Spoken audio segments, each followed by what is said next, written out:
Good morning.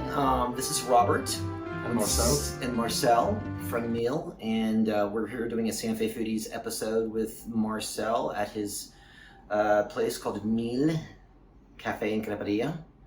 And what are we going to be doing today? Oh, we're gonna make croissant. Croissant. Croissant, like in Paris. So this is going to be very interesting. He's making me do it. So Yeah. So Foodies, I have a bad news for you. He decided to change career. So no more website. Now he's gonna be my croissant maker for until the end of days. So we have some sugar, some yeast, some regular butter. We have some salt, some flour, some water, and some dry milk, instant dry milk. And that's all the ingredients we need. There is also an egg. I forgot to mention it. Very important. And we do two steps, Robert. We're gonna do the first step is making the dough. The second step is about folding the butter into that dough, folding, stretching, laminating. And that's called the lamination process. And that's this thing where you have many layers, and that's the reason why the croissant is super crispy. All right, let's do it. So we're gonna mix all these ingredients. That's the first step. We're doing the dough, and that dough is going to be used to fold the butter into it. We have water also, but the water we're going to add it in the mixer. We don't want things to stick to the bowl. Now we don't have a big mixer here. So you close this. Okay. You lift the bowl with the handle over there. Okay. Now we're gonna wait 4 minutes, and for that 4 minutes, we're gonna add the rest of the ingredients. You're gonna add the water Into the bowl? Yes.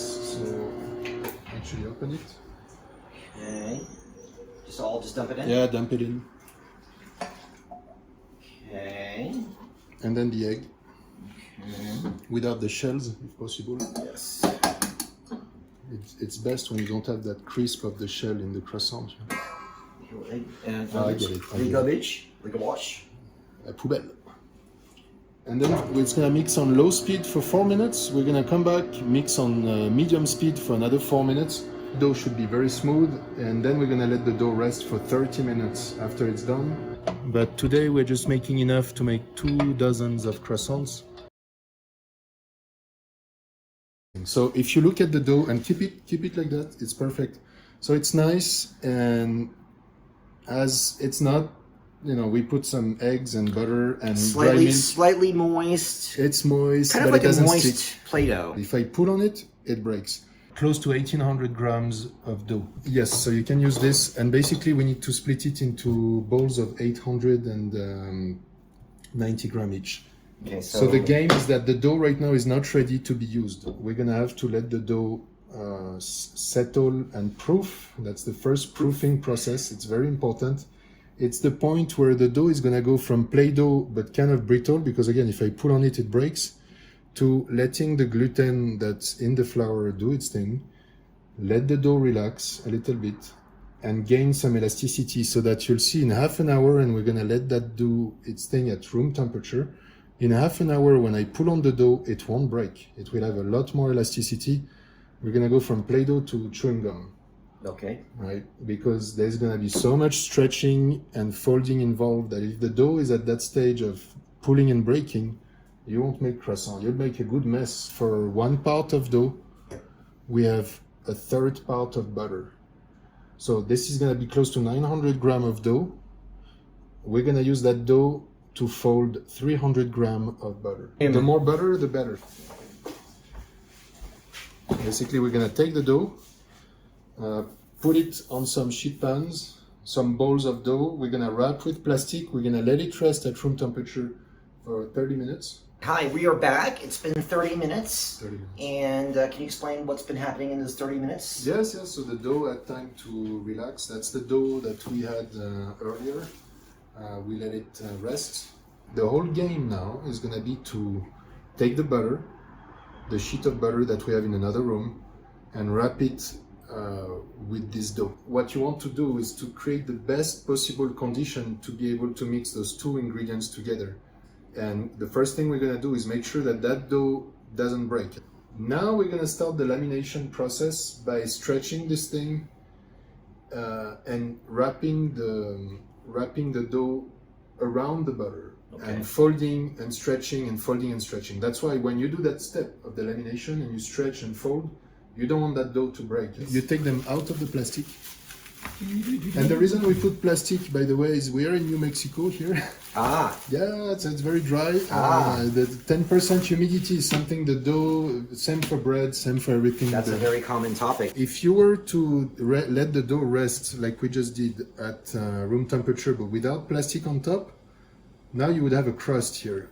That would be kind of crusty and dry, and inside it would be soft, but if it's crusty, it's bad news. Pull on it, and you see that now it no longer breaks. Yeah, it's kind of stretchy. It's stretchy, and that's the point. So you have your ball of dough initially, right? You can even do it by hand. It's so stretchy now that the point is going to be to make it a square, because we'll put a square of butter here, wrap everything around, and then stretch and fold. So you're going to take your rolling pin is very useful, and you make a nice square out of this.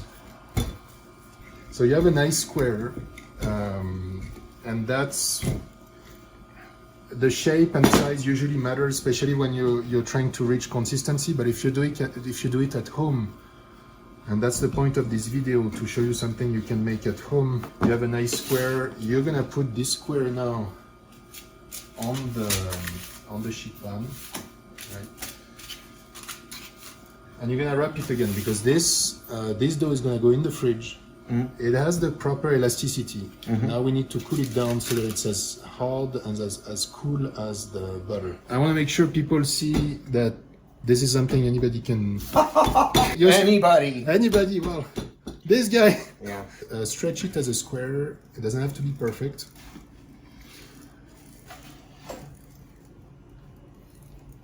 He's doing good. I think we're gonna keep him to make croissants instead, because you want this to fit in the pan and you don't want to stretch it too much. Okay. And then we're gonna wrap all of this with plastic, because while it's in the fridge you don't want things to dry out. Put it in the fridge and wait another 30 minutes for this, that's room temperature and very soft, to kind of go to fridge temperature, same consistency as the butter. This is a laminating table. The butter has already been wrapped in the dough as a package. It's gonna go in the lamination table. It's gonna be thinned down, stretched out. We're gonna fold it, turn it, and then we're gonna cut some croissants out of it. And how many do you make every week, roughly? Like 600, you said? 600 to 750. Yeah, and we'll sell 600 out. to 700. We'll sell out because of you guys, just to show how the dough is being stretched.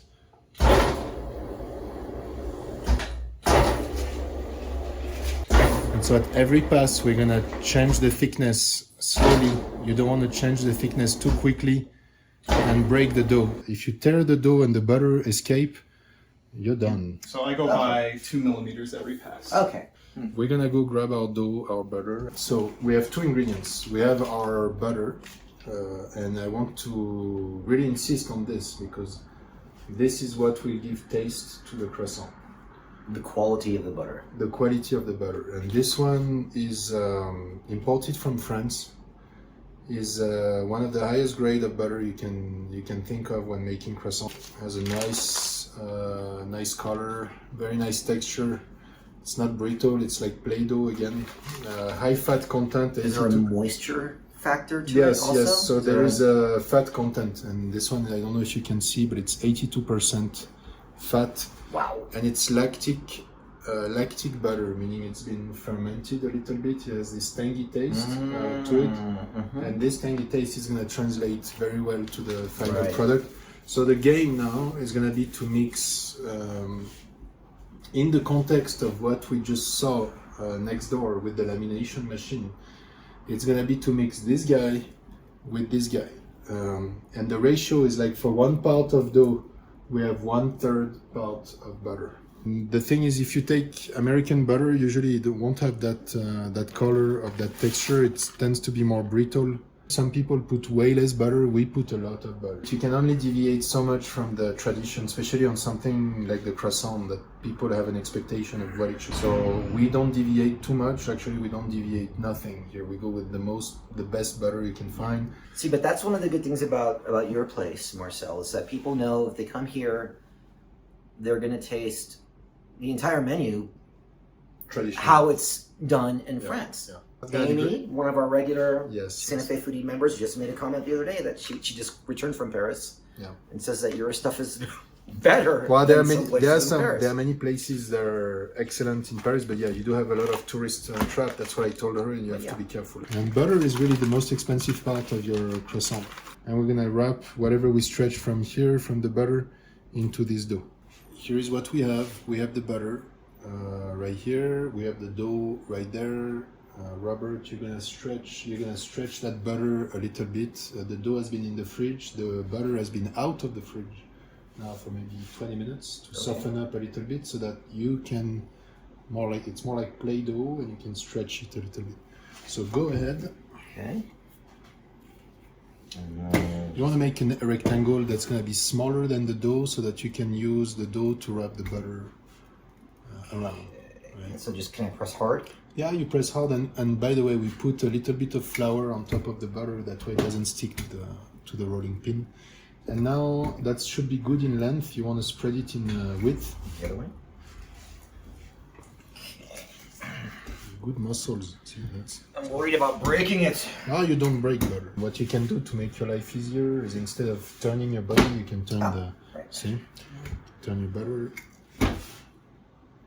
So what you want to do is really make something as rectangular as possible. When you do it by hand, it's a little bit harder. When you have a lamination machine like we have next door, it's much faster and much easier. So that's enough. Yep. Okay. That's enough. And now you're gonna remove the. We'll do the adjusting later. You're gonna remove the plastic from this. Again, we put the plastic so that nothing dries out, whether it's at room temperature or in the fridge. You're gonna take that butter, you can make it a nice rectangle, trim it. It smells already. I don't know if you see, when you remove that plastic from the dough, you cannot see it in the camera, obviously, but there is this fermentation. It's fermenting now. The yeast is doing its thing. It already has a smell to it.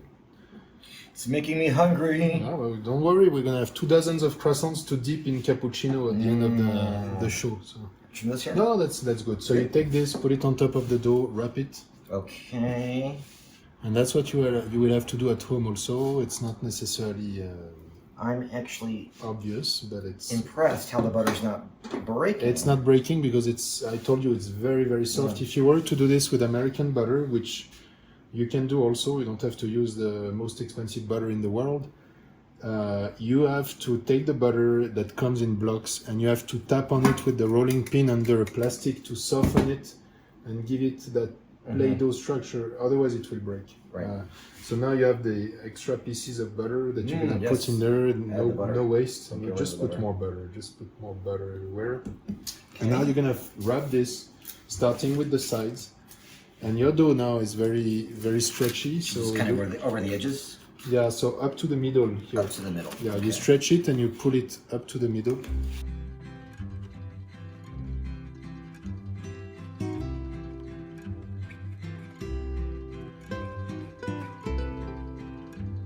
Okay, perfect. So you make a nice package like this. Make sure everything is tight. Remember, those two are like trying to mix oil and water. So the easiest thing to do for the butter is to get out. We want to keep the butter inside to get out. So we have a nice package. Now we're gonna put this in the fridge, I would say for maybe 10-15 minutes. Okay. So that it gets cold again before we work with it under the lamination table. Okay, so first we're gonna bring it down to something thin and long.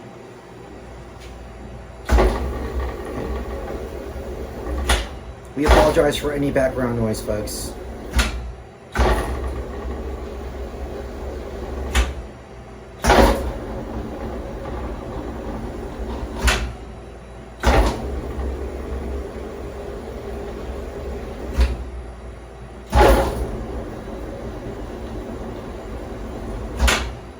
see already how now it becomes very, very long. You cannot see the thickness, but it's very, very thin. All the while the butter is inside. Yeah, the butter is inside. You can see some of the butter with maybe with the light. I don't know. We can see it very well. You can. Yep. You don't want to go too thin because if the butter starts going out, that's it. Game over. It's the end. You go back there and you start all over. Are you serious? There's no way to repair it? No, you cannot repair it. Oh, God. Very, very delicate. So. All right. So we're gonna probably stop here. We are down at 5 millimeters now. Okay. So you're gonna come a little bit closer, and I'm gonna show you what kind of fold we're gonna do here. Okay. So we're gonna do what's called the wallet fold. Okay, so the wallet fold. Wallet fold. So we go all the way to the middle with that dough. There we go. So basically, that's the full dough right here. We're gonna meet the two halves at the middle. This is called the wallet fold. The wallet fold. So we're gonna meet the two halves at the middle, and then we're gonna take those two halves and fold them on top of one another. Now, if you look in here, by doing this wallet fold, you have 1, 2, 3, 4 layers. At the end, we'll have 24 layers. That's the first fold. 24 layers. 24 layers, right. 24 layers. Now we start with 4. Then we're gonna do 3. So it's gonna be 4 times 3, 12, and then we're gonna do 2. 12 times 2, 24. Okay. Now, we're gonna take this. It's really nice, really square, really rectangular. We're gonna put it back on the. We put it back on the sheet pan. It has to go back to the fridge for 30 minutes. So what happens if the butter leaks out, but you continue and you just go ahead and It's a try to mess. make it? What It's happens? a mess. It It's just- gonna. The dough is gonna tear. This rolling pin is gonna start sticking to the butter. Everything is gonna be a mess, and you won't have that perfect rectangle that we are working with now. So we are back, except that this time the chef is gonna fold it. Yeah, ready? Okay, and then down to. Oh, you go down slowly every 2-3 millimeters. 17. Yeah, you go down slowly. That way you don't take any risk of breaking the dough.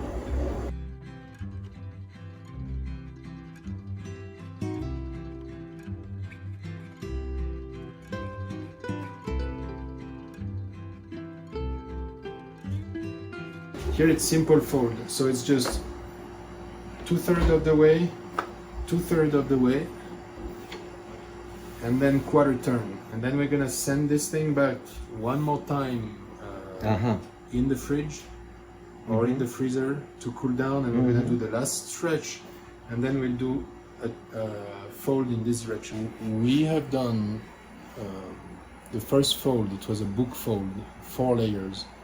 The second fold, simple fold, 3 layers. So right now you see only 3 layers in these things, but there in each layer there are already 4 layers embedded from the previous folding and stretching. So Robert now is going to stretch this thing one more time in this direction. You're going to put some flour on it so that it doesn't stick. This has spent 30 minutes in the fridge to cool down. It's still very easy to work with, but it's cold, both the dough and the butter. And you're gonna stretch it down to 4.5. Actually, I prefer 5 millimeters. It's nicer. Go back to 20? No, you can go back to 15. Actually, yes. That's where especially if you do it at home with a rolling pin, you have no way to check the thickness, so you have to go you have to go by estimate. So we have a nice dough. I'm gonna come close. This is 5 millimeters from the machine. If you do it at home with a rolling pin, it won't be uniform unless you're really, really, really careful. I have some angles to it. It's okay. The ingredients are still the same. It's still gonna taste great. Won't be as good looking as a professionally made croissant with this kind of machine, but you have to start somewhere. We're gonna take this, that's 12 layers right now, embedded into this one layer. And what we'll do is on the table, we're gonna fold it in the short direction, and that's times 2. And now we're at 24 layers in our croissant. We're gonna do one more fold That's the easiest one. You can do this one by hand. And it's you fold in the short direction. The dough itself was around 900 grams. The butter was around 300 grams. This is 1200 grams. We're not going to take the weight of it, we know. And we're going to make a dozen of croissants with this. So each croissant should be more or less around 100 grams. That's the first step we're going to do. We're going to shape the first triangle. And now the dough is very flexible. We're going to pull on it eventually to shape our croissant. But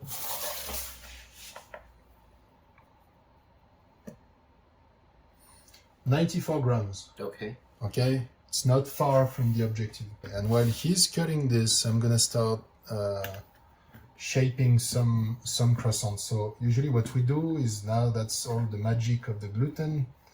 So like maybe like this? Yeah, that's good. And you just keep making triangles. What if I use one as a mold and just... No. No? You just use your eyes and okay. your 20 years of experience making croissants. Yes, my 20 years. There you go, 100 grams, and you keep going, right? Okay, so that maybe.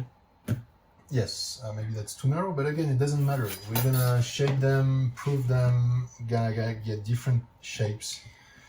And so the key is basically you can pull on it. Oh, that is way too light. No, it's okay. You can pull on it, and as you pull on it... Okay, so just do it again? Yes, you do it again.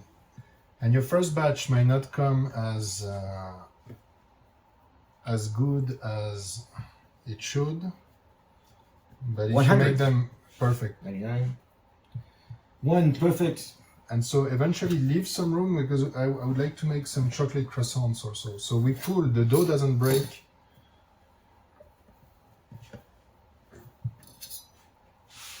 And you roll them lightly as you pull on the tip, like this, and then you can give it a little curvature like this, because after all it's a croissant. It should be shaped as something curved. The customers this week will be like, I don't know what happened with your croissants this week, but something's wrong. I'll just blame you as I talk to the guy from the Foodies, and go complain on the Santa Fe Foodies group. Go complain to Robert. It's reserved. I claimed it. 103. And this looks like there's going to be, I don't know what's going on here. Like this. Yes. So wait, because we need to shape, I would like to shape one chocolate croissant. Okay. So we cannot cut it now, that's too late, that's okay. We're gonna keep this for chocolate croissant. For the chocolate croissant, we're gonna use this chocolate. It's from Valrhona, it's really high quality, it's a French brand. Again, great taste. We're gonna put 2 chocolate batons in the thing. Try one, see the taste. It's really good. And there you go. Oh yeah. And it has this aftertaste that you don't necessarily get in other. That's good. So we put the chocolate in there. It's really easy for this one. One roll, put the second thing of chocolate, keep rolling.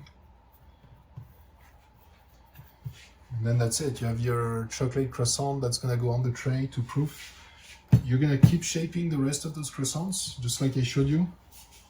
You take the tip. It's nice when because it's 2 layers, you don't want them to disconnect too much, so you kind of take like this, pull on it, make the first roll, and then you keep pulling on it, and with 2 fingers you keep rolling.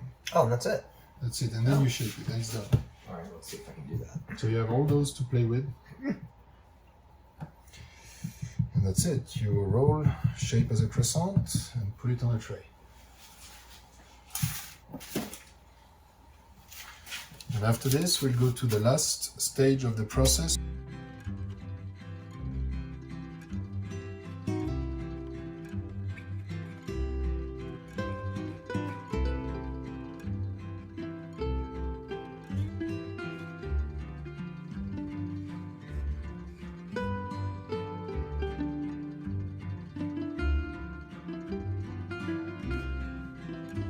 Now we're gonna do a second proofing. So we're gonna take those croissants that we just shaped, including the pain au chocolat here, and we're gonna put them in this hot and humid environment that's called a proofing cabinet. It's gonna double in size in the proofer, And then from the proofer size, it's gonna go in the oven and double in size again and become like very big.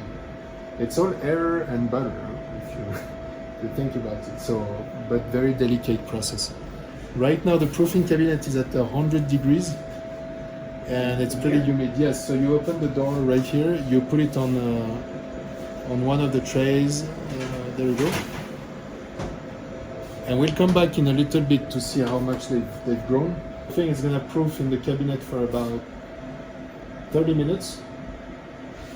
And if you were to do this at home and you do not have the proofing cabinet, you're gonna put that in your kitchen. Again, you can wrap them in a big plastic bag or with some plastic film like we have here, so that they don't form a crust on top, they don't dry out. They need to stay moist and sticky all the time. Hello. For the one of the last step, we're that close to being able to eat them. So, and now look at the difference in size. They're twice as big as what they were. And I want to show you some of the lamination. Now you start seeing all the layers. You can almost count them. The croissant is soft, but still has some elasticity. Comes back to the original shape if you press on it. Yes, and you can notice the layers are appearing. So this is a mix of egg yolk and heavy whipping cream. And you basically yolk the croissant before putting them in the oven, which gives extra crisps, that nice brown color. So the cream is an interesting point, because see, me again, who's not a chef, is noticing that you were having cream. I've never heard of this before. Yeah, so you mix the egg yolk and the cream. If it's just the egg yolk, it has a tendency to be brittle and crack, and you lose that top layer of egg yolk that's going to cook. Tends to not stick too much to the croissant. Mm-hmm. When you put the cream, it makes everything like more smoother. Yeah, yes. It won't be as brittle. It's going to give that extra softness to the final product while being crispy. So some of the croissants have a really, really good shape. Some, they will still be good, but they don't look perfect. That's the life of the baking process. They are nice and yellow. It's very noisy in the room because everything is on. So those are our croissants. Look very good. It's the final step. We are that close from, because we're hungry. You're hungry now. I'm getting hungry, man. Everybody watching this video. Why do you think I came? I didn't come to make a video. I came to eat croissants. So it's in the oven now. We're gonna wait 15 minutes. The oven is at 325, but it's a gas oven. It's commercial. It's not gonna be the same in your oven. You might use an electric oven, small oven. Regardless, every oven is different. So that's the part where you have to adjust your oven. Do not put convection if you can, because it tends to dry out the thing. You want to get away from drying out. Just a nice, natural. The croissants are cooking. We should not do this, but we're gonna do it anyway to show you what's going on midway through the process. Actually, we have 5 minutes left on the baking. All right, come a little bit closer. It's hard to see, but you have all the lamination here on those croissants, and they've puffed, and the smell is just incredible. So now it's gonna get some color on the outside. It's gonna get a nice brown, crispy color, and finish cooking on the inside for 5 minutes. See you soon. Yes, we have everything. We have our croissants. The other way. We have our croissants. Wow. We have the cappuccino. And now I think we have to. Incredible. Now we're gonna do something very French that we're not used to here. So you grab your croissant, whatever you like. Actually, grab this one. It's very nice. Okay. Wow, so That's nice. And now you're gonna just dip it in that. It's nice and crispy. You're gonna dip it into that foam. Just enjoy your croissant. oh,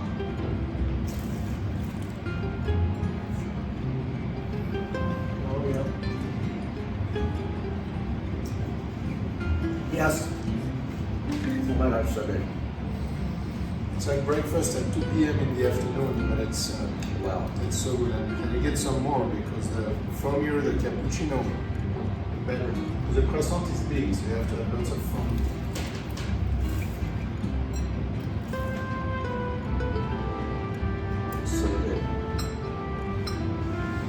a lot. We hope you guys enjoy the video. Feel free to message us with any questions you have. We'll be happy to answer any questions for you. We'll be doing more videos with Marcel as well as with other people in town as well too. So stay tuned.